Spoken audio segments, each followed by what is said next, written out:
नमस्कार दोस्तों, एक बार फिर से स्वागत है आप सभी का आपके अपने चैनल टारगेटेड वन पे। मैं हूं अमृता और आज हम बात करने वाले हैं प्रैक्टिस सेट से रिलेटेड कुछ इंपॉर्टेंट क्वेश्चंस के बारे में, जो आप सभी के पेपर पॉइंट ऑफ व्यू से बहुत ही ज़्यादा इंपॉर्टेंट है। यहाँ पे गाइस हम जो भी क्वेश्चन डिस्कस करने वाले हैं वो सभी आपके UP TET, C TET, super TET, DSSB, KVS या फिर BEd या फिर DLED के लिए इक्वली इंपॉर्टेंट है। तो चलिए बढ़ चलते हैं पहले प्रश्न की तरफ। पहला क्वेश्चन है हमारा, एडोलेसेंस यानी कि किशोरावस्था शब्द लैटिन शब्द से लिया गया है, तो वो कौन सा शब्द है जिससे एडोलेसेंस पैदा हुआ? ऑप्शन नंबर 1 है आपका एडोलेस्को, ऑप्शन नंबर बी है आपका एडोलेस, ऑप्शन नंबर सी है एडोलेसेन और लास्ट है आपका ऑप्शन नंबर डी एडोलैक। तो जो करेक्ट आंसर है आपका वो है एडोलेस्को। गाइज एडोलेस्को एक ग्रीक वर्ड है जिसका मतलब होता है विकास यानी अग्रसर किसी चीज की तरफ होना। नेक्स्ट क्वेश्चन पे आते हैं। डैश का अर्थ है कि प्रश्न पत्र में प्रश्नों के विशिष्ट उद्देश्य के अनुसार तैयार किया जाना चाहिए।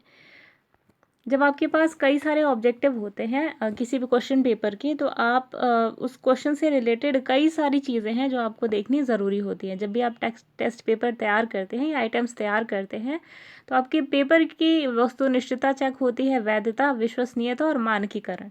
तो ऐसे कुल 7 मानक होते हैं गाइज, ऐसे कुल 7 कैरेक्टरिस्टिक होते हैं जो क्वेश्चन पेपर से रिलेटेड होते हैं। पर फिलहाल आपको ये बताना है कि जब भी आप कई सारे ऑब्जेक्टिव या उद्देश्य के अनुसार जब तैयार करते हैं किसी भी टेस्ट पेपर को, तो आप पेपर की किस चीज़ को जांचना या तैयार करना चाहते हैं। पहला है ऑप्शन आपका वस्तुनिष्ठता, बी है वैधता, सी है विश्वसनीयता और डी है मानकीकरण। तो गाइस जो करेक्ट आंसर है आपका वो है मानकीकरण। मानकीकरण मीन्स होता है किसी भी एक मानक यानी कि जो स्टैंडर्ड होता है उसके अप टू दैट मार्क आपको वहाँ पहुँचाना होता है। तो ऑब्जेक्टिव वही होते हैं गाइज जहाँ पर आप ऑब्जेक्टिव को ध्यान में रख करके पेपर तैयार करते हैं, यानी कि ऑब्जेक्टिव सारे फुलफिल होने चाहिए उन क्वेश्चन पेपर को तैयार करने के लिए। अगला क्वेश्चन है, संज्ञानात्मक विकास के पियाजे की अवधारणा के अनुसार समायोजन प्रक्रिया क्या है? तो पियाजे ने संज्ञानात्मक विकास या प्रक्रिया के बारे में क्या कॉन्सेप्ट दिया था? अपने संज्ञानात्मक विकास में समायोजन प्रक्रिया का क्या अवधारणा बताई थी, आपको बताना है। ऑप्शन नंबर 1 है जिसमें लोग मौजूदा सोच के तरीकों को बदलते हैं, ऑप्शन नंबर बी जिसके द्वारा एक व्यक्ति परिवेश से अपने मन में सामग्रियों को ग्रहण करता है, ऑप्शन नंबर सी आपके दिमाग में कुछ अलग जानने की प्रक्रिया है, और ऑप्शन नंबर डी मस्तिष्क में धारणा के एक समूह में ज्ञानेंद्रिय प्रतिनिधित्व का एक संगठित पैटर्न। तो गाइज समायोजन पहले जान लेते हैं शॉर्ट में कि व्हाट इज समायोजन। हालांकि इसके बारे में काफ़ी ज़्यादा डिस्कशन कर चुके हैं। तो इन शॉर्ट समायोजन मीन्स होता है कि हम जिस परिस्थिति में रह रहे हैं उसके अकॉर्डिंग खुद को ढाल लेना, ठीक है ना।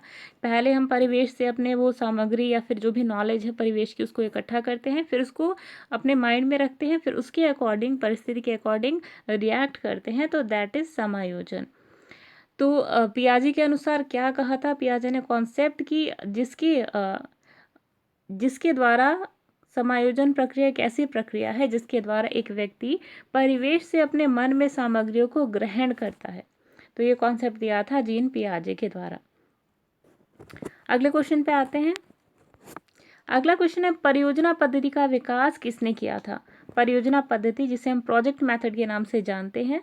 तो ऑप्शन नंबर 1 है आपका JB Watson, option number B है जॉन डुई या John Dewey, option number C है विलियम हार्ड किलपैट्रिक और लास्ट है आपका प्लेटो। तो जो करेक्ट आंसर है आपका वो है विलियम हर्ड किलपैट्रिक। बहुत ही ज़्यादा इंपॉर्टेंट है गाइस, क्योंकि 1 to 5 का जो पेपर होता है प्राथमिक का, वहाँ पर ये क्वेश्चन कई बार देखा जा चुका है और पूरी उम्मीद है कि आपकी सुपर टेट में भी आ सकता है। अगला क्वेश्चन है, अनीता परख नली में सोडियम हाइड्रोक्साइड का ताज़ा विलयन तैयार करती है और वह उसमें एल्युमिनियम की पन्नी का एक छोटा सा टुकड़ा डालती है और माचिस की जलती हुई तीली परख नली के मुंह के पास लाती है और वह पॉप की आवाज़ सुनाई देती है।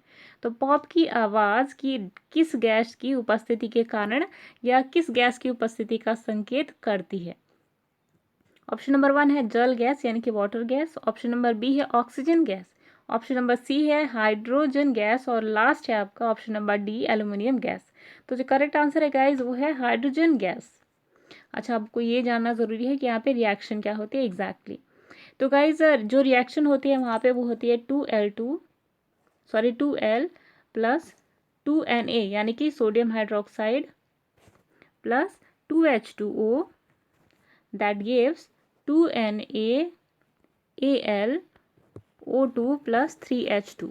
तो यहाँ पे आपने देखा कि जो यहाँ पे कंपोनेंट बन रहा है आपका वो है 2NaAlO2। तो ये जो कंपोनेंट है आपका वो कहलाएगा सोडियम एल्यूमिनेट। और इसके साथ साथ ये जो गैस बन रही है this gas is called hydrogen gas. और इसी हाइड्रोजन गैस की वजह से जब भी एक सिल्वर का टुकड़ा जब माचिस की तीली जलाई जाती है और जो तीली है जब परख नली के पास मुंह के पास डाली गई थी तो वो जो है वहाँ पे जलती है और पॉप का साउंड रिलीज होता है। अगले क्वेश्चन पे आते हैं, प्रगतिशील शिक्षा की अवधारणा किससे संबंधित है? बहुत ही ज़्यादा इंपॉर्टेंट क्वेश्चन है गाइस। पहला ऑप्शन है आपका छात्रों को पढ़ाने के लिए आधुनिक रणनीति का उपयोग करना। ऑप्शन नंबर बी है बाल केंद्रित शिक्षा। सी है बच्चों की ज़रूरतों की को जानना। और डी है पाठ्यक्रम को संशोधित करते रहना। तो जो करेक्ट आंसर है गाइज वो है बाल केंद्रित शिक्षा। यानी कि हमने पढ़ा था जब child centred and progressive education में, तो progressive education child centred means होता है कि बच्चों की नीड्स को ध्यान में रखकर, उनके लेवल को ध्यान में रखकर जब हम अपने मेथड और अपनी स्ट्रैटेजीज लगाकर जो इंस्ट्रक्शन है या जो लेसन प्लान है वो बनाते हैं या उनके पढ़ाने के तरीकों को बनाते हैं, तो दैट इज़ बाल केंद्रित शिक्षा। प्रोग्रेसिव एजुकेशन मीन्स होता है छात्रों के लिए, अभी हमने बाल केंद्रित शिक्षा की बात की, ठीक है। और साथ ही साथ प्रोग्रेसिव एजुकेशन मीन्स होता है हमेशा आगे की तरफ बढ़ते रहना, यानी कुछ ना कुछ चेंजेस करके जैसे कोई चीज़ नई है और आपने उसे अपने सिलेबस में ऐड कर लिया, तो दैट इज़ प्रोग्रेसिव एजुकेशन। तो छात्रों को पढ़ाने के लिए आधुनिक रणनीतियों का उपयोग करना, ठीक है। और बी ऑप्शन है आपका बाल केंद्रित शिक्षा। सी है बच्चों की ज़रूरतों को जानना। और लास्ट है पाठ्यक्रम को संशोधित करना। तो जो करेक्ट आंसर है आपका वो है छात्रों को पढ़ाने के लिए आधुनिक रणनीतियों का उपयोग करना। अगला क्वेश्चन है निम्नलिखित में से कौन सा लैंगिक आयाम नहीं है? ऑप्शन नंबर ए है लैंगिक भूमिका, बी है लैंगिक पहचान, सी है लैंगिक रूढ़िवादिता और ऑप्शन डी है यौन अभिविन्यास। तो जो करेक्ट आंसर है गाइस वो है यौन अभिविन्यास। अगला क्वेश्चन है निम्नलिखित में से कौन सा शारीरिक लक्षण नहीं है? तो जो आपके शरीर से जुड़ा है वह आपका शारीरिक लक्षण, जो मन से जुड़ा है वो मानसिक लक्षण। अब आपको ध्यान देना है कि कौन सा शारीरिक लक्षण नहीं है। ऑप्शन नंबर 1 है आंखों का रंग, ऑप्शन नंबर बी है संगीत की क्षमता, ऑप्शन नंबर सी है ऊंचाई और ऑप्शन नंबर डी है रक्त के प्रकार। तो जो करेक्ट आंसर है गाइज वो है संगीत की क्षमता, क्योंकि ये है आपकी हालांकि आपकी हेल्थ आपकी बॉडी से कनेक्टेड है, क्योंकि आपका जो वोकल कॉर्ड है जिससे आप ध्वनि या फिर संगीत गाते हैं वो आपके गले से निकलती है वोकल कॉर्ड से। लेकिन ये जो है आपकी खुद की टेंडेंसी है, क्योंकि वोकल कॉर्ड तो सभी के पास होता है लेकिन हर कोई तो संगीत में अच्छा नहीं होता ना। तो ये जो होती है ये इंटरनल कैपेबिलिटी होती है। और ये जो है आपकी आंखों का रंग, ऊंचाई और रक्त के प्रकार, ये आपके फिजिकल यानी कि आपके शारीरिक लक्षण है। अगला क्वेश्चन बहुत बहुत ही ज़्यादा इंपॉर्टेंट है और इसी टाइप के क्वेश्चन आपको देखने को मिलेंगे आपके टेट के एग्जामिनेशंस में। तो बचपन में बच्चे द्वारा व्यक्त सबसे प्रारंभिक भाव क्या होता है? जब बच्चा छोटा रहता है तो आपने देखा होगा कि छोटे बच्चों के अंदर एक चीज़ बेसिकली दिखाई पड़ती है सबसे ज़्यादा, और वो क्या होती है? पहले ऑप्शन देखते हैं उसके बाद डिस्कस करते हैं कि what is the accurate answer. तो पहला जो ऑप्शन है हमारा अपने खिलौने के लिए उनका प्यार, बी है उनका स्वयं के प्रति उनका प्यार, सी है उनके माता पिता के लिए उनका प्यार और ऑप्शन नंबर डी है उपरोक्त में से कोई नहीं। तो जो करेक्ट आंसर है वो है उनका स्वयं के लिए उनका स्वयं के प्रति प्यार। तो कैसे आपने देखा होगा कि बच्चा जब छोटा होता है तो सिर्फ जो बच्चे की जो मेंटालिटी है वो सेल्फ सेंटर्ड होती है, यानी बच्चा जो भी है दूसरे के पर्सपेक्टिव को समझ नहीं पाता, खुद ही का तरीका सोचता है। जैसे बच्चे को आपने किसी बच्चे को उसके बड़े भाई हैं, ठीक है, तो छोटा बच्चा हमेशा यही कहता है मेरे पापा हैं, और बड़े भाई अगर कह देते हैं उसके कि हाँ ये मेरे पापा है तो वो वहाँ पे रोने लगता है, क्योंकि उसे सिर्फ अपने बारे में समझ में आता है। ठीक है, कैंडीज अगर लेकर आते हैं, टॉफ़ी लेकर आते हैं तो बच्चे को मिली तो ठीक है, अगर उसको नहीं मिली और उसके किसी सिबलिंग्स को मिल गए, उसके भाई बहनों को मिल गई, तो वहाँ पे रोना स्टार्ट कर देता है क्योंकि वो खुद से प्यार करता है उस टाइम। ठीक है, अगला क्वेश्चन है सामाजिक भूमिकाओं को पूरा करते समय किशोरावस्था के दौरान दो प्रकार की भावनाएं उत्पन्न होती हैं। सकारात्मक स्तर पर अहंकार की भावना और नकारात्मक स्तर पर भूमिका के भ्रम की भावना। तो किसका सिद्धांत इस तथ्य का वर्णन करता है? तो जो ऑप्शन है गाइस हमारा वो है बंडूरा का सिद्धांत, बी है एरिक्सन का सिद्धांत, सी है पियाजे का सिद्धांत और लास्ट है यानी कि option number D Sigmund Freud के सिद्धांत। जो करेक्ट आंसर है गाइस वो है एरिक्सन का सिद्धांत। ठीक है, हमने यहाँ पे डिस्कस किया था, जब हम एरिक्सन की थ्योरी डिस्कस कर रहे थे तो वहाँ पे एक स्टेज थी, ठीक है, जहाँ पे बच्चे के अंदर आइडेंटिटी क्राइसिस डेवलप होती है। तो बच्चा जब सोशलाइजेशन की तरफ बढ़ता है तो उसके अंदर दो चीज़ें आती हैं उसके बिहेवियर में। जो पॉजिटिव होता है वहाँ उसको प्राउड की जो भावना होती है कि हाँ आई एम द बेस्ट, और वो एक किसी चीज़ को देखकर अपने किसी जो अपने आइडियल होते हैं उनको कैरेक्टरिस्टिक को अपने अंदर लेकर आते हैं, और उसके बाद वो जब आगे की स्टेज में बढ़ते हैं तो उनके अंदर ये होता है कि हाँ आई एम द बेस्ट। तो ये जो फीलिंग है वो अहंकार की है। जबकि नकारात्मक जो फीलिंग होती है वो तब होती है जबकि बच्चा भ्रम की भूमिका में होता है कि हाँ मैं जो कर रहा हूँ वो सही है या नहीं है, या ये जो बिहेवियर वो शो कर रहा है बच्चा उसके फ्यूचर के लिए फ्रूटफुल है या नहीं है।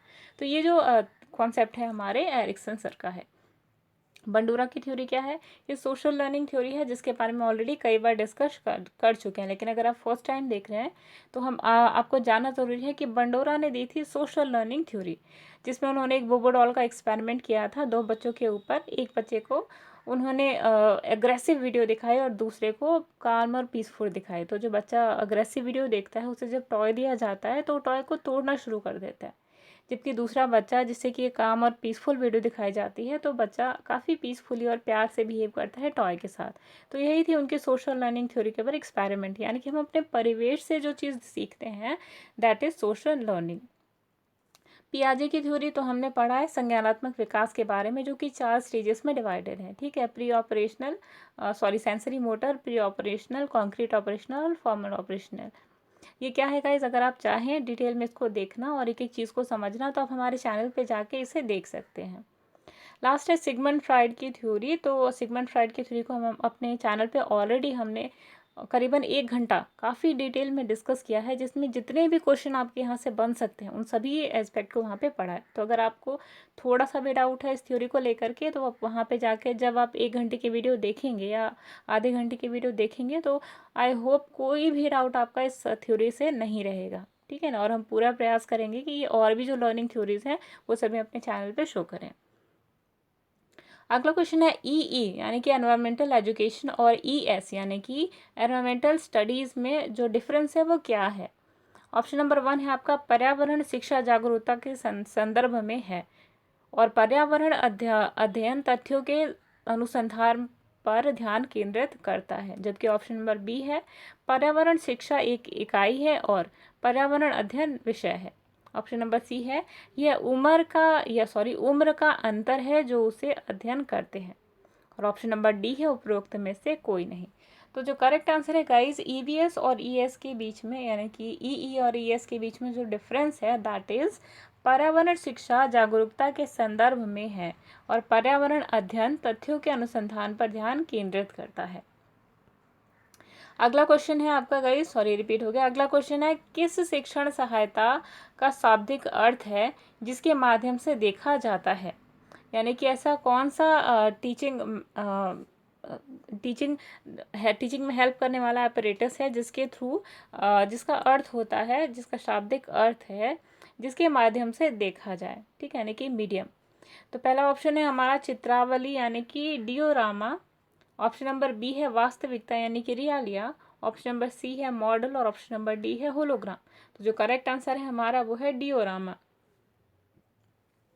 गाइज ये जो आपका डियोरामा है ये एक ग्रीक वर्ड है जिसका मतलब होता है किसी चीज़ के मध्य से देखना। ठीक है, जैसे कि आपका पहले बायोस्कोप वगैरह हुआ करता था, तो टीचिंग में ये बहुत ही अच्छा रोल प्ले करता है। बच्चों को कई सारी स्लाइड्स इसके अंदर दिखाई जाती हैं और ये टीचिंग में यूज़ होने वाला पुराना मेथड था। हालांकि अब तो प्रोजेक्टर वगैरह यूज़ होने लगे हैं, लेकिन ये जो चीज़ है बहुत ज़्यादा इंपॉर्टेंट क्वेश्चन है और कई बार जब एग्ज़ाम्स में आ जाती है तो फिर हम सोचते हैं तो हमने पढ़ा ही नहीं था, है ना। तो हर चीज़ जो है कहाँ कहाँ से क्वेश्चन निकल कर आते हैं, ढूंढ ढूंढ के लेकर आते हैं, उस पर भी आपको ध्यान रखना है। तो गाइस यहाँ पे हमारी इंपॉर्टेंट क्वेश्चन की सीरीज़ ख़त्म होती है। तब तक के लिए अमृता को दीजिए इजाज़त। Bye bye.